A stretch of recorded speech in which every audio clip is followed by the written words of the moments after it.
요즘 중소기업을 가면요, 사장을 서로 안 한다고 합니다.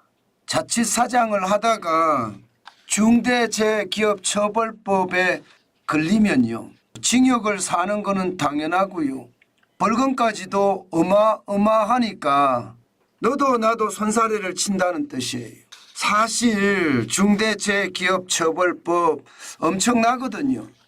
기본적으로는요, 안전사고가 나잖아요. 사망사고가 났을 때는요, 형벌이 어마무시합니다.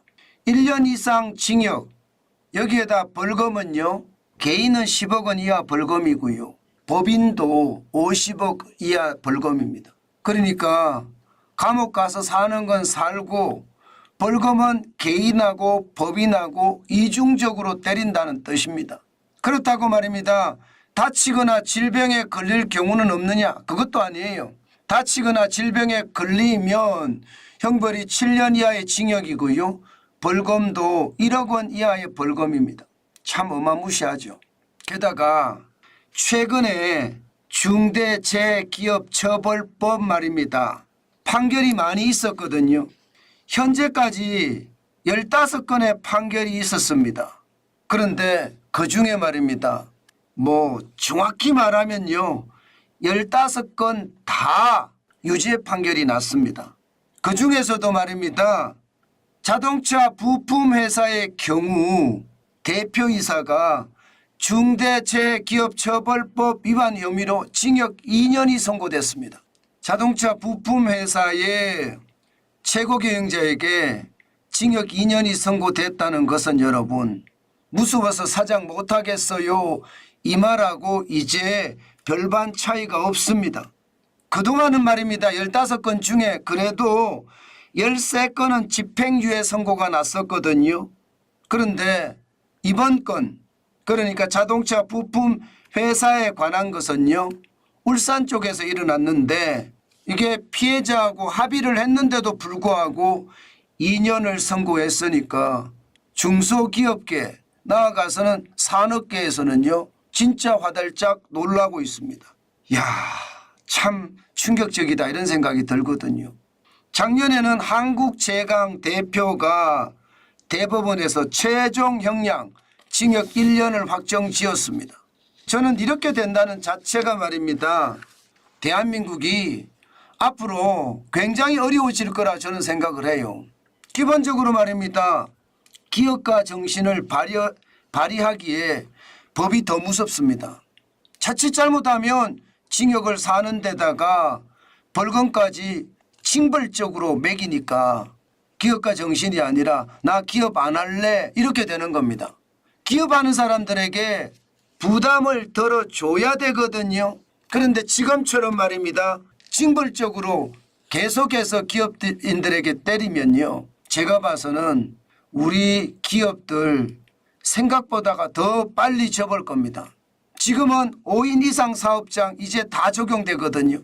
5인 이상 사업장이라면요, 정규직 5인 이상이 아닙니다, 여러분. 알바생, 여기에다가 파트타임, 계약직, 게다가 말입니다, 이 회사에서, 한 회사에서 거쳐간 사람 5명이 넘으면 무조건 적용이 됩니다. 그만큼 말입니다, 중대재해기업처벌법은요, 엄청나게 위협적이고요, 징벌적입니다. 법이라는 게 여러분, 어느 정도 융통성은 좀 있어야 되거든요. 예를 들어서 훔친 사람 전부 사형시킨다. 훔치는 사람이 없을 수는 있을 겁니다. 훔친 사람 다 사형시킨다. 무서워서 살아갈 수 있을까요? 그러면 그 나라에 안 사는 거예요.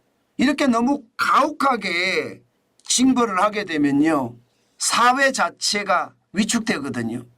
중대재해기업처벌법도 마찬가지입니다.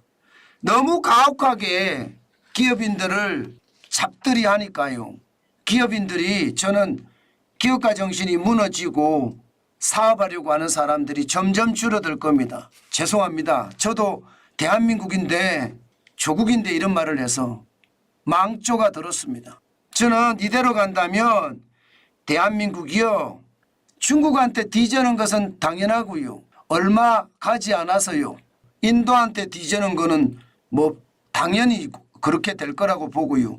인도네시아 뭐 이런 나라들한테 동남아 제국들에게도 우리가 뒤질 수밖에 없는 그런 최악의 사태를 맞을 수도 있다. 저는 여러분 그렇게 생각합니다. 제발 대한민국의 자원을 생각해 보자고요.